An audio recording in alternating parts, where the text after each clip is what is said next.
Good afternoon, everyone. My name is Bassam Haddad, and I'm joined by my remarkable colleague and partner in this co-hosting, um, job, Anna Fader. And we are hosting two remarkable speakers, Rupa Marya and Isaac Kamola. And we are speaking today about, the title of the series is In Defense of Academic Freedom. But today, in particular, we are addressing a sub series, which is session 7 of the broader series titled The Frontlines of Educator Resistance. This assault or the assault on academic freedom is intensifying and has been for more than a year and a half now on university campuses. The original series takes note of cases of defamation, intimidation, and suspension that faculty are being subjected to in the United States and beyond. We aim to raise awareness regarding the conditions and pretenses under which such violations occur. In the seventh session, the series invites academics, activists, and educators to discuss how we organize workers across positions in higher education and K through 12 in advance of the school year to push back against the repression at our institutions. We discuss a variety of tactics, including leveraging internal processes with the support of unions, legal avenues, public pressure campaigns, and boycotts. And before we proceed, let me just ask everyone, how's everyone doing in these times? We're we're surviving. We're surviving. Hopeful and still very heavy and hopeful. You echoed, I think, what so many of us feel exactly. Surviving, and then we have to be hopeful. All right. Well, let me introduce very quickly my partner and co-host Anna, who actually has been on our series before. In that case, she was a speaker. Today she will be both a speaker and a co-host. Anna spent almost 2 decades in higher education, the last 12 running the Bright Lights Cinema series, a free public exhibition program prioritizing social justice cinema at Emerson College in Boston. Her termination there at Emerson and the cancellation of her series are now the subject of a lawsuit that asserts that Emerson infringed on her free speech rights. She is an organizer with Emerson's FSJP, Faculty and Staff for Justice in Palestine, and supported the encampment set up by students. Anna, the floor is yours to introduce our first guest. Yes, excellent. Rupa Marya is a physician, writer, composer, and activist whose work sits at the intersection of climate, health, and racial justice. She's the co-author with Raj Patel of Inflamed, Deep Medicine, and the Anatomy of Injustice. You can follow her on Substack at Rupa Marya. Rupa, I'd like to invite you to share as much as you want about the repression that you've faced, both leading up to and including your termination, and the ways that you've been organizing, both fighting through legal channels and beyond. Thank you for this panel. Thank you for inviting me to be a part of this. This is such an important topic. Let's see. I was fired, I think, because of my scholarship. So I am an expert in the study of the health impacts of colonialism. I look very deeply at how colonialism, and specifically colonial capitalism, has structured society in a way that drives chronic inflammatory disease. And since my book with Raj Patel came out, Inflamed, I started receiving some death threats and threats to my safety at the time I was writing my book. And it was clear at that time that I was on the radar of some very powerful right-wing people, including Alan Dershowitz, who tried to pressure my university to stop me from speaking at the American Medical Association's grand rounds on health equity back in February of 2023. He knew at that time that I was going to speak about Dr. Howard Maybach, a UCSF professor. So I worked at UCSF for 23 years. Howard Maybach is a Zionist. I didn't know that at the time. UCSF professor who has injected 2,600 people, imprisoned people, with poisons, industrial chemicals, mimicking experiments we saw during the Nazi regime. on California prisoners in the 60s and 70s. And this came out while he was a professor at UCSF without an institutional review board. So without the ethical and legal things that we require for doing human experimentation, without informed consent. Howard Maybach is still a professor at UCSF. Howard Maybach is in his late 90s. He receives over $200,000 a year from the people of California's taxpayers' dollars. So you can do that and have that political orientation. But if you say stop bombing hospitals and stop murdering children, and doctors should not be raped to death, as Dr. Adnan Albursh, our beloved colleague in Gaza, was killed by the Israeli military, you get fired. And that's what they're showing is a real viewpoint discrimination at UCSF, racist, violent ideologies are protected, and those who are standing up against racist and violent genocidal ideologies are being repressed and fired and defamed. And so my repression really started when I started speaking up in October of 2023. I was in touch with Dr. Ghassan Abu Sitta, British Palestinian surgeon who was working then in the hospitals in Gaza, in the operating rooms. And he was giving me updates every day of what was happening. And I was writing up what he was sharing with me for the British Medical Journal. They refused to publish my essays, even though they had requested, they had actually solicited an article from me about decolonization. When I submitted my articles about what was happening in Gaza, they refused to publish it in spite of rewriting it 6 or 7 times.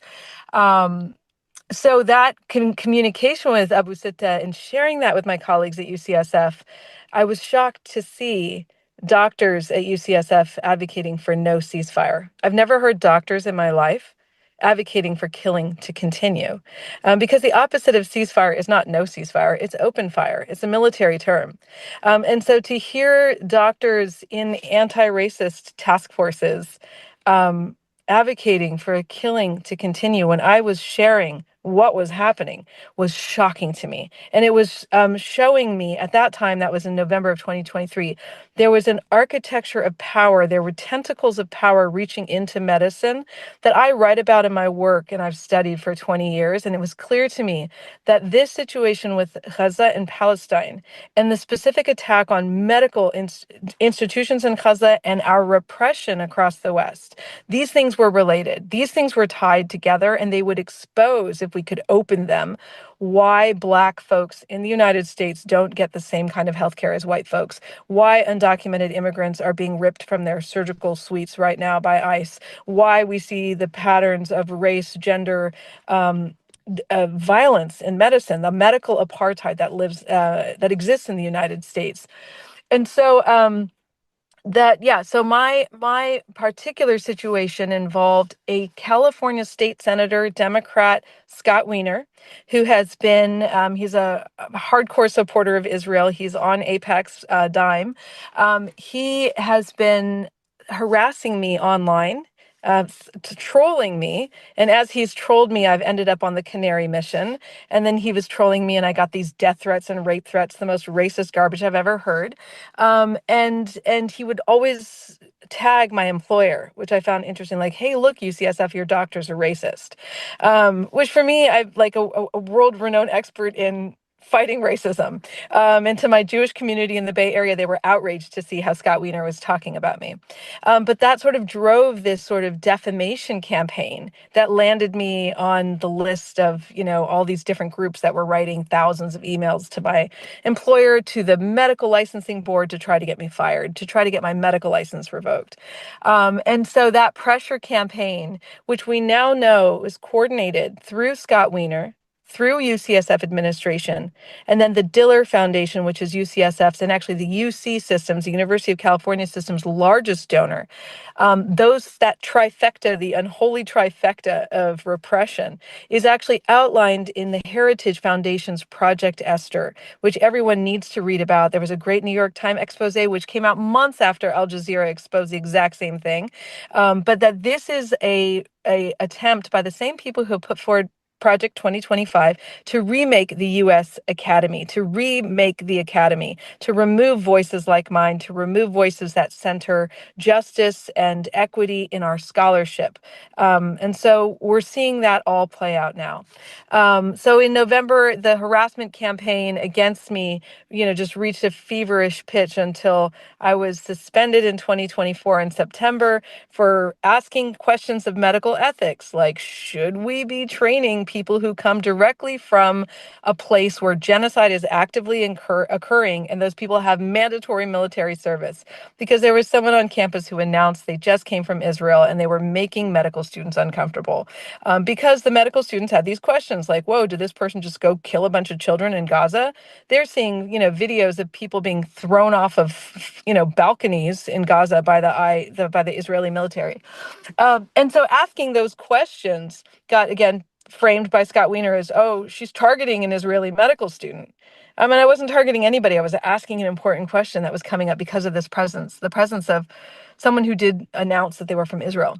Well, it turns out in the 462-page report that was used to fire me on May 20th, 2020, this year, just in May, in that report that was created by the Paul Weiss law firm. So UCSF has retained the Paul Weiss law firm, which is the same law firm that gave Trump $40 million worth of free legal work. On page 451, there's a statement that there is no first-year Israeli medical student. So not only was so I was fired in part for propaganda that was put forward by, messaging that's been put forward by Scott Wiener. It was repeated by UCSF and leaked to the San Francisco Chronicle. They knew about my suspension before my mother did. I couldn't even call my mom. Leaking information about someone getting fired at a job in California is illegal. It's a violation of the California Labor Code. So it's interesting to me to see how the university is working closely with the media, with the billionaire, with the state senator. So I think it's a very interesting case.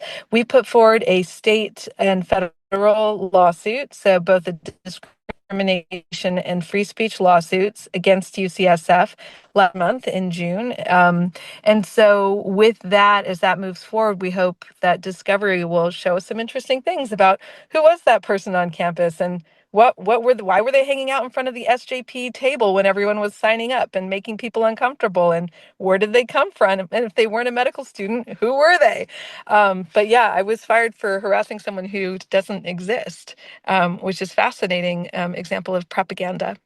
But so it is a critical time for us to think about this, to look at it, and to examine through critical pedagogy, which is this is what we are trained of as scholars, to look at, like, what does this tell us, number one, about the safety of healthcare for Black, Brown, Indigenous, queer, immigrant people, female people in the United States. So if the other or the dynamics of colonial oppression and terror are present within our healthcare system to silence people like me, to eliminate people like me from the sphere of influence in academia, then what happens to our patients?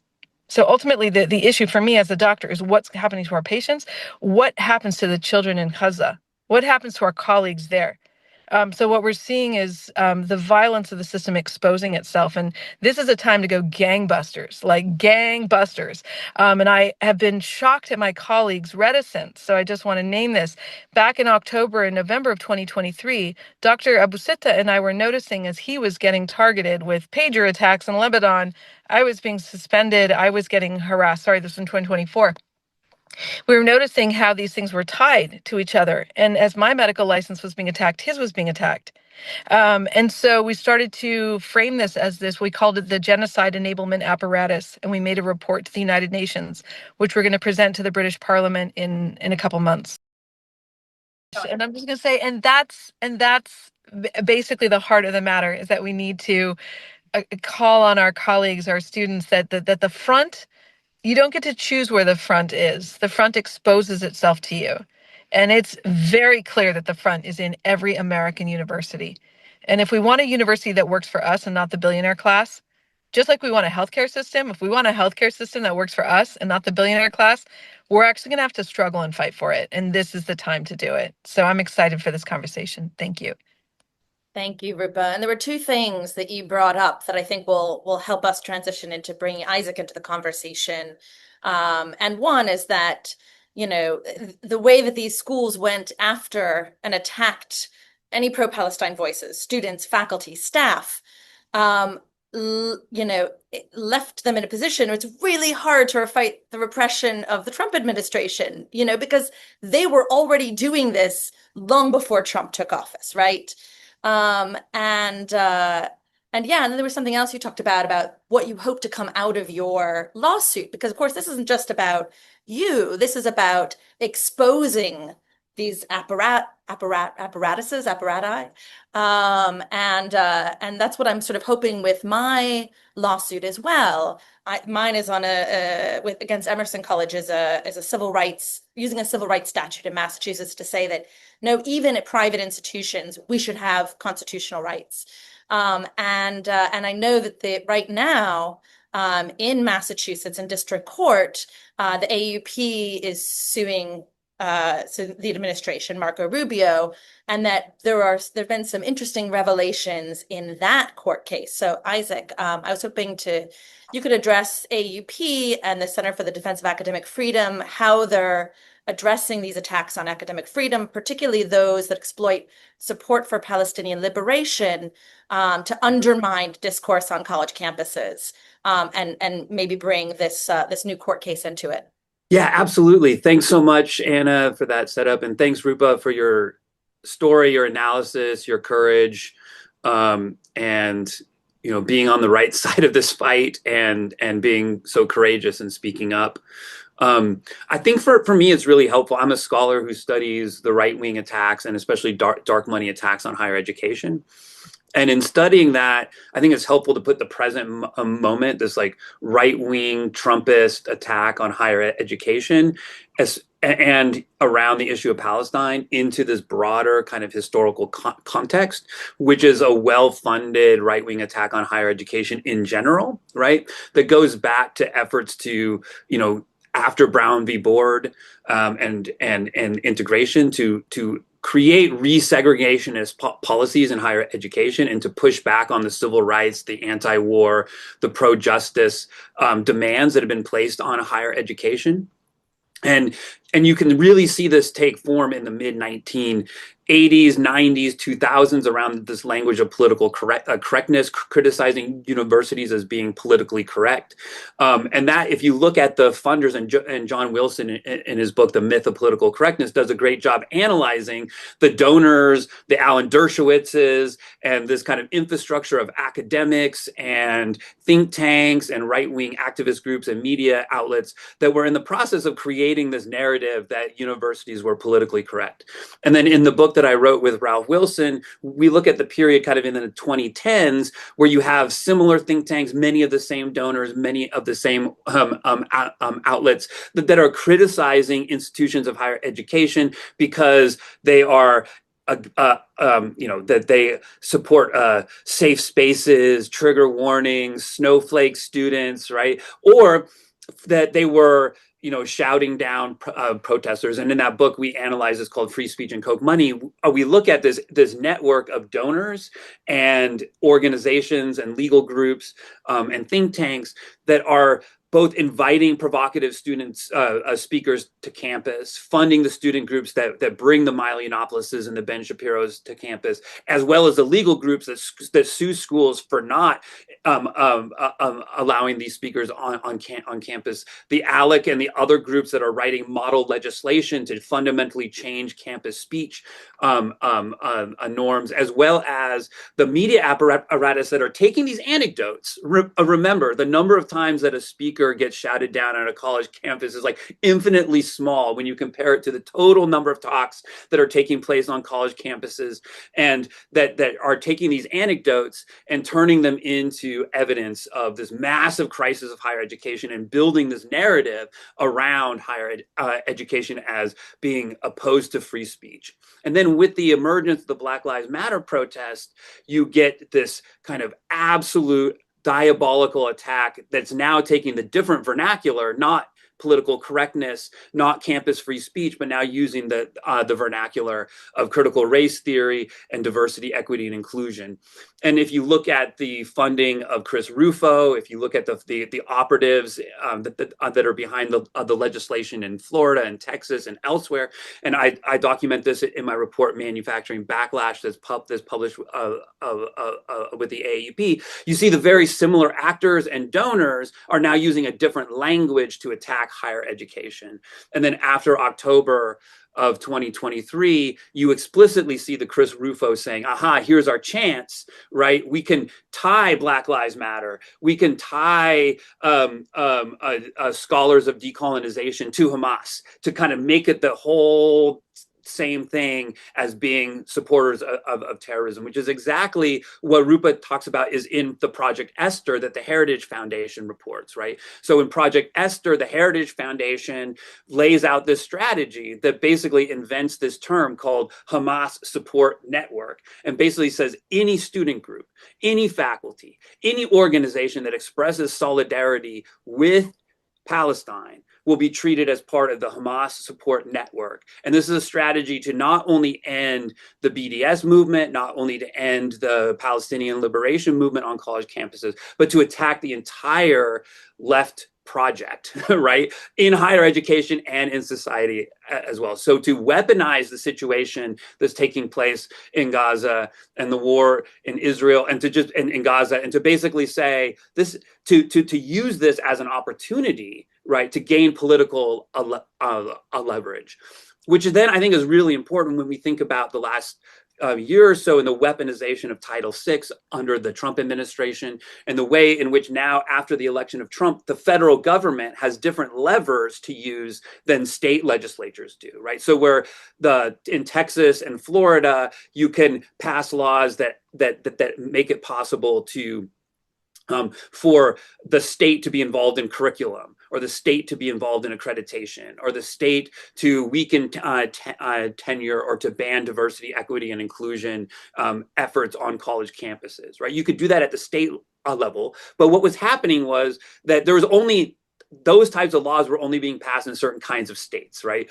States that had Republican governors that had trifecta and supermajority Republican legislative control, right? So the ability to use Chris Rufo's weaponized understanding of CRT and weaponized understanding of diversity, equity, and inclusion, which I think that narrative of what DEI and CRT is basically a massive psyop, right? A fundamental disingenuous redefinition of actual terms and actual programs and actual things that exist in the world, stripping them of their content, refilling them with a radically delusional understanding of what critical race theory is or what campus diversity efforts are, and using that as the basis of legislation. But again, that kind of state legislation was working in certain states, but not nationally. When Trump comes to power and he issues in this very systematic way, a way that's clearly laid out in Project 2025, an effort to basically redefine, take that definition of DEI and turn it into that executive order to redefine what anti-Semitism is, and to use this as a way to use the full force of the federal government, right? So what is the American Association of University Professors doing in response? On the one hand, we're using this as an opportunity to organize. It's really important that faculty have representation. We're learning over and over and over again that administrations are not going to be there to defend us, that they are coming under incredible pressure and are not interested in that they're more scared of the administration than they are the faculty.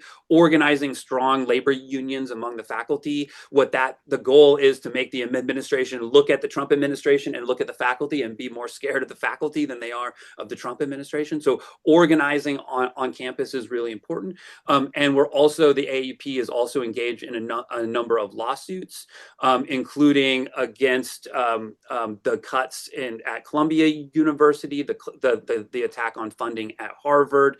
They're in a lawsuit with NATAHE and others around the anti-DI executive order. And in the AUP v. Rubio in Massachusetts case, that has gone to court. And the thing that's really interesting is because it's at trial, there's been open discovery and cross-examining of witnesses. And the thing that is really, really deeply disconcerting that we have found in that trial is that the attacks on student visas and the attacks on faculty and students around their immigration status is being driven by reports on Canary Mission, right? That Canary Mission is this website that basically uses amalgamated right-wing media stories and misrepresentations of faculty and accuses them of being anti-Semitic and hostile to Israel, and basically portraying a false a portrayal of faculty, treating them as enemies. And Canary Mission is now being used as the basis for investigations into students and faculty and their visa status. Is very deeply disconcerting. So the AUP is organizing the Center for the Defense of Academic Freedom, is also engaged in creating and compiling resources. You can check out our Academic Freedom field guide. Huge shout out to Anna here, but who compiled a lot of these resources. But at the Academic Freedom Field Guide, we have a curated list of places that you can go to find legal representation. Right, we recognize that lots of faculty are looking for lawyers and legal support right now. We have a place that you can places to go to seek to find a legal representation, places to go to learn about digital security and how to protect your online and social media presences, how to engage in dox defense to prevent to protect yourself from doxing, protection from FOIA, and other kinds of resources to help faculty support themselves. Again, that's at the Academic Freedom Field Guide. And there's what we call the First Aid Kit, which is a PDF and condensed version of that provides a lot of those resources. And again, a big shout out to Anna for compiling all that information. So. Thank you. And I want to mention too, the Palestine Anti-Repression Network. So there's a network of folks, K-12 and folks in higher ed, and we are building solidarity. We are sharing resources. We are supporting one another. So I'll make sure that information gets out along with this recording, how folks can contact me if they're interested in joining that organization, because, you know, we all need to be having each other's back right now. So now, when we announce the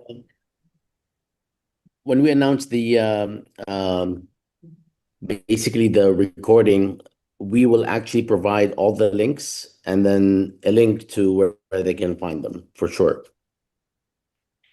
So now, the discussion. So what do we do about all of this? You know, it's summer. This is the time. We saw it last summer. These institutions have been working around the clock while, you know, faculty have taken off to do their research or vacation or be with their families. And this is the time that they are remaking these institutions, right? They're passing these protest policies to criminalize student speech. They're going after faculty, you know, Title VI cases, other internal processes. So the question is, what do we do as, you know, students, faculty, and staff right now to fight back? What do we do with this time?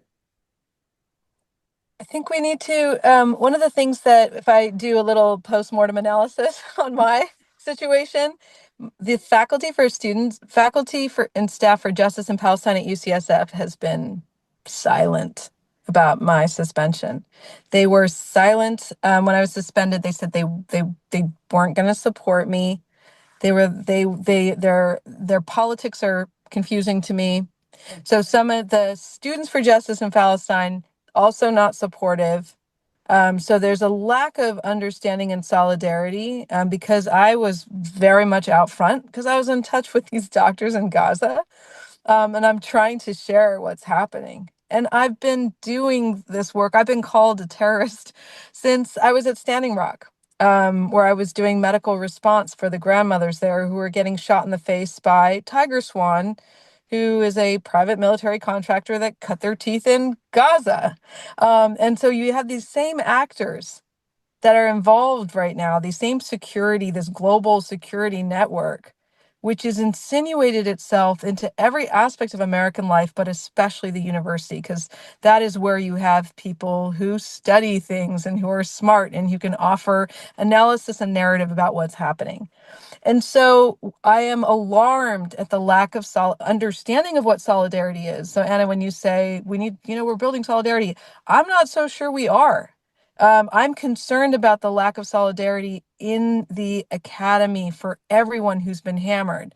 The way I trained and learned as a movement worker, when one person gets hammered, a harm to one is a harm to all. We all go gangbusters for each one. And it hasn't been that way. People pick and choose. And so when you look at the fact that for me, it was a white woman, weaponizing Title VI to drive a whole campaign against me, a brown woman, as I was standing up for brown people being murdered by people of European ancestry. So the way that the gains of the civil rights movement, like Title VI, Title VII, have been weaponized, have been totally maliciously twisted and framed to bludgeon us into silence, is something that needs to be contested every single minute. And if if they're not going to take it on, I would like to see people starting to walk away from these institutions, to walk off the job, to start organizing labor, withholding our labor. For doctors, that looks like billing strikes. Doesn't mean you withhold seeing patients, but we're not obligated to bill correctly.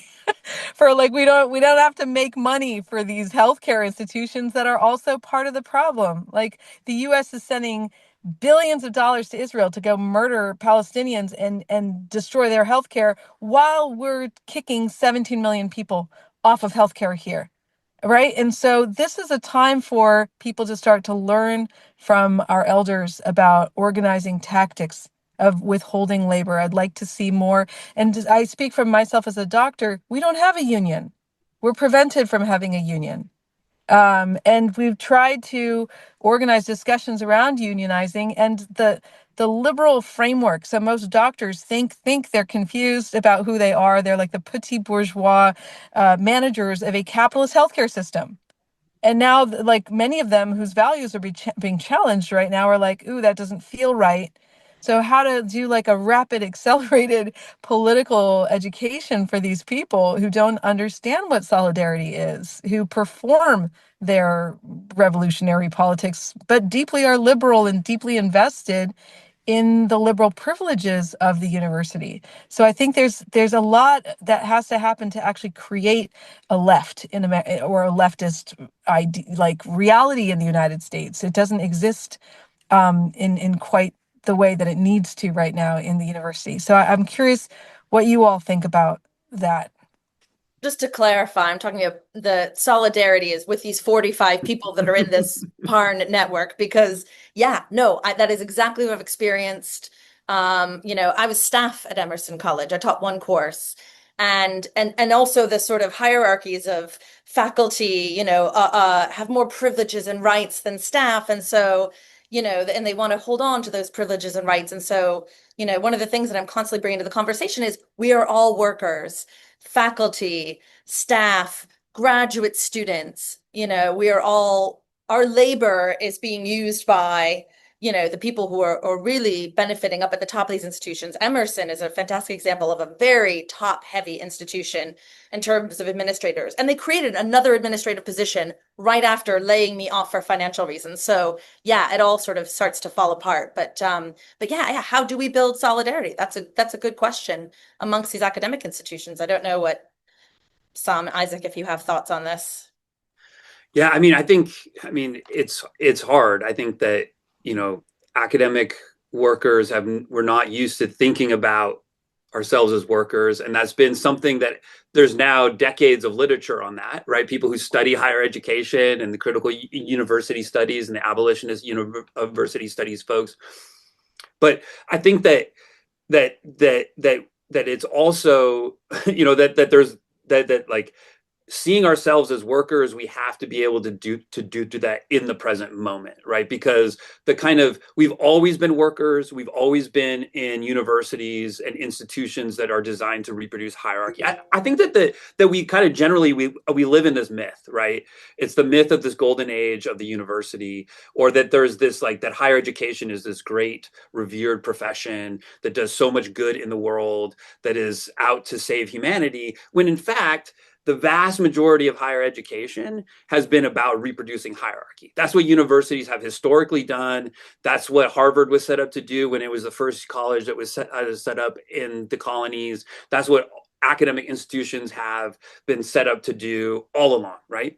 And it was only through massive amounts of social movements and pressure in the middle of the 20th century that created the institutions that we're now trying to defend, right? That the things that are in universities that are about being inclusive, being democratic spaces in which people can learn a wide diversity of ideas, that can study things that are controversial and question power, that understand race in ways that those in power don't want the race to be understood, to understand gender, to understand identities in ways that those in power don't want people to be thinking about. To those spaces, those disciplines, those subfields, those journals, those conferences, those classes, those majors, those minors, they weren't like handed to us, right? It's not like there was a fairy that sprinkled woke dust over the college and everybody became woke. No, those were fights that were won,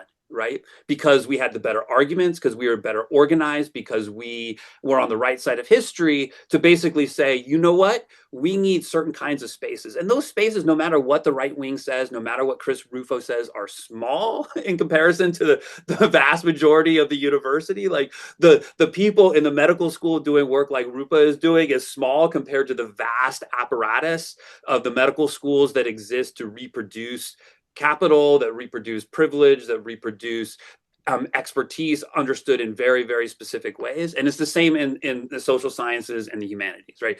The vast majority of these institutions and these spaces are about reproducing the status quo in incredibly robust and just and to provide the ideologies to make that reproduction possible, right?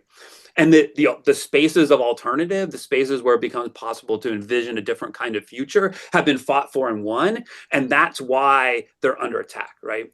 And so I think that when Chris Rufo, in the introduction to his really terrible book, calls what he's doing part of a counter revolution, we should really, really take that seriously, right? Exactly. They think that the group of us who are doing certain kinds of critical work in the higher education have waged this revolution and have overthrown power, have taken over America and are destroying America because we're in charge. Nothing could be further from the truth, right?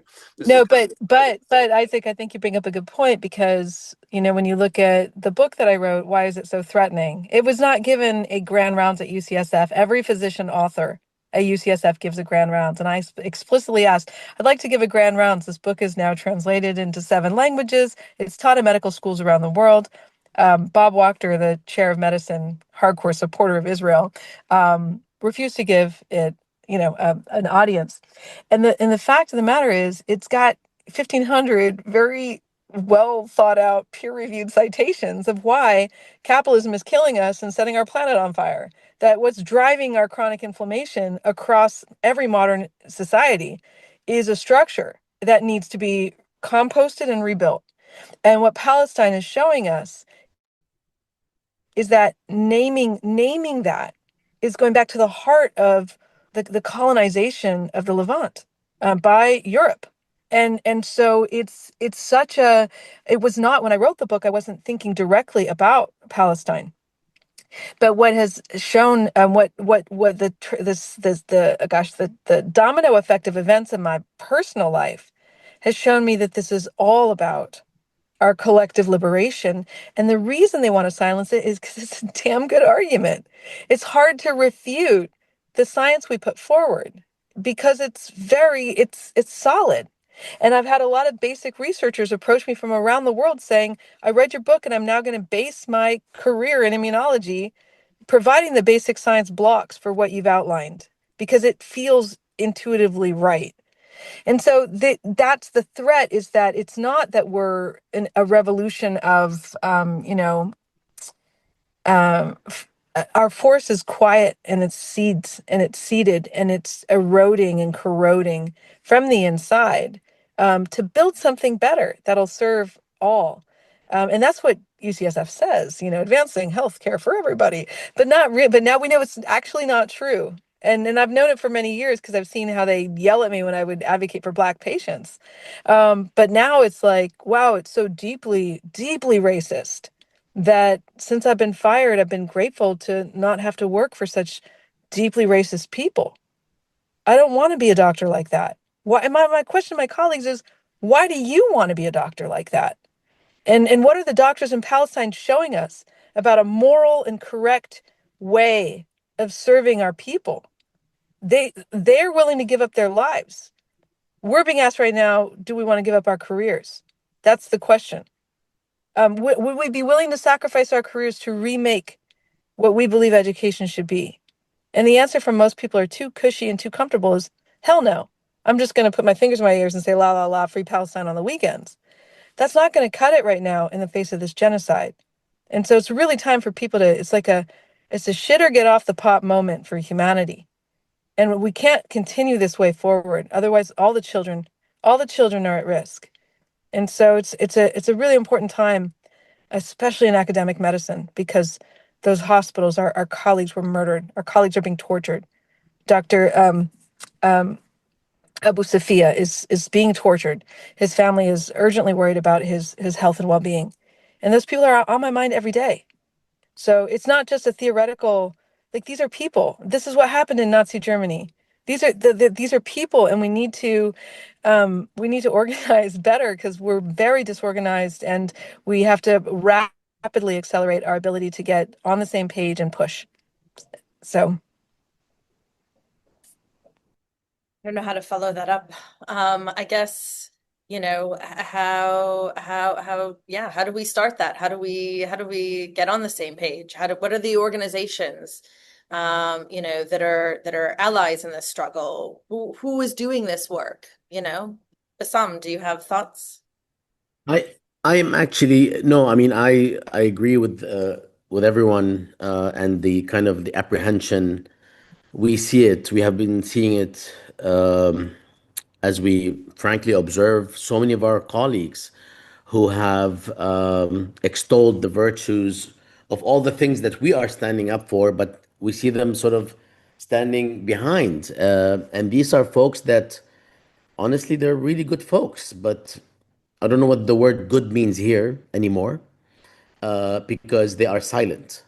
And even though silent is better than pushing for the genocide, because they are silent because they are critical internally, but they are afraid of consequences. But I think this is changing. I'm not optimistic about avenues for solidarity. I am not. Sorry, I'm not pessimistic, I should say. Is this a Freudian slip? I don't know. I am not pessimistic about avenues for solidarity, but I think it will take time, as Isaac and Anna and you, Rupa, have been saying. Higher education, as we've been saying, and as Isaac pointed out in particular, is not designed for solidarity or pushback on part of workers within, but there is a learning and resistance curve that we can observe, at least that I have been able to observe over the past 2 years in connecting and speaking and acting with a variety of institutions and individuals within the university setting across the country. We can observe it through some of the victories also we have witnessed. We should not undermine that. Despite your negative experience, Rupa, there's been, as you probably know as much as I do, there's been some important victories in terms of raising awareness, of course, but also in terms of boycotts and divestment that actually have not created a magnificent momentum yet, but the accumulation of these victories will reach a critical mass. But we have a tough journey because the political system is also, we're within context, a status quo that already consolidated against all such efforts. It consolidated decades and decades ago, if it ever was. That's assuming that it wasn't prior, but it's now fully consolidated. So we have an uphill battle. I do see, despite all of this, a greater collaboration between faculty and students and staff, which actually will take time to coalesce into more collective action across universities, across states. And I think that we are also witnessing that these colleagues that I spoke about, that feel that they're not impacted by this, are beginning to be impacted. And when it hits them, I think we will see a faster, exponentially faster consolidation of this sort of solidarity and sort of unlikely, marriages, if you will. We will see a rapid movement in the direction of organization and action, but it's not going to be automatic. And I keep saying this, that nothing will be automatic. Injustice does not automatically produce positive results for those struggling against it. And our forum, this forum, and others, in the end, this is discursive, but I'm hoping that we can create the space for interaction, for networking, and potentially for collective action.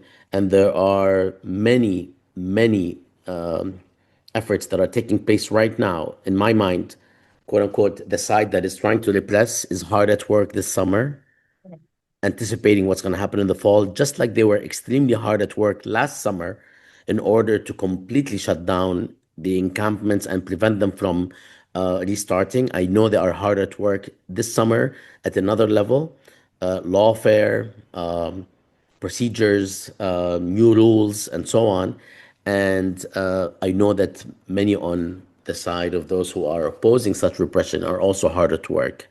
And I hope that we can provide some sort of context for this. And honestly, this public interfacing aspect, what we're doing right now, is critical, but more critical is what happens in more safe spaces where organizations and individuals come together and at various institutions and do the work that they're doing. In our case at George Mason University, so much work has been done.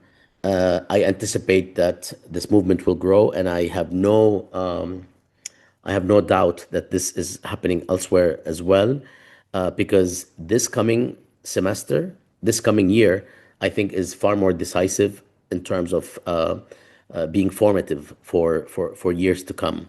And the new generation, we keep talking about the new generation, I think will be very different than ours, but that's going to take a long time. And we can actually collaborate and work with folks across the spectrum. I think students and faculty groups should actually engage in far more collaboration than prior, if only to protect students, but also for us to learn from them as well.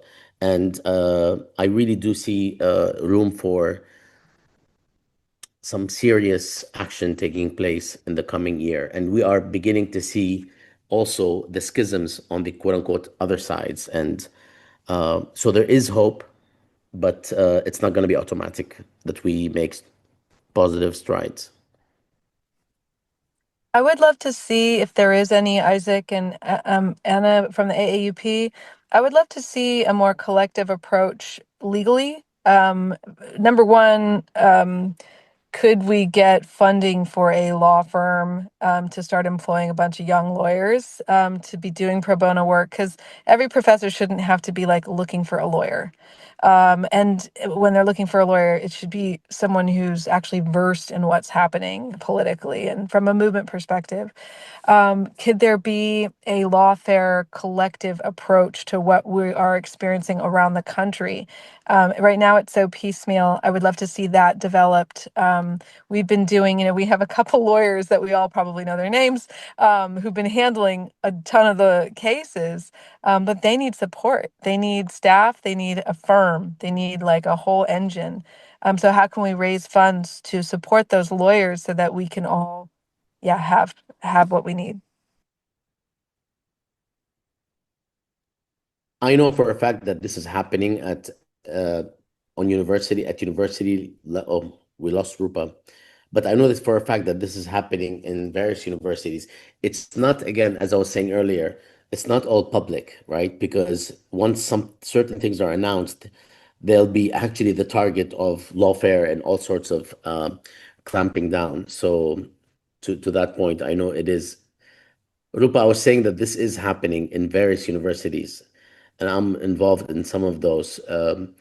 But it absolutely requires a lot more effort. And my concern, my fear, is that if things settle down a bit, my concern is that so many of us will disappear into the woodwork rather than continue the work that needs to be done in those moments. And that is why these forums are important in keeping awareness at a very high level as to literally how the other, right, the other is now operating. I know for a fact from a lot of university colleagues elsewhere and at ours that there are various plans to continue to undercut free speech and to clamp down on academic freedom. And just like Trump is now considering and brandishing this this power to withdraw citizenship from human beings that are Americans, uh, the kind of assault might reach faculty in a way that it hadn't before. And I'm not saying that it hasn't happened, but it might actually be much broader. And I think we should be ready for that. And in the end, there's no substitute. There's no substitute for courage in struggling back. There's no substitute for that. It's not just about, you know, uh, calling for rights and pointing out infringements and repression.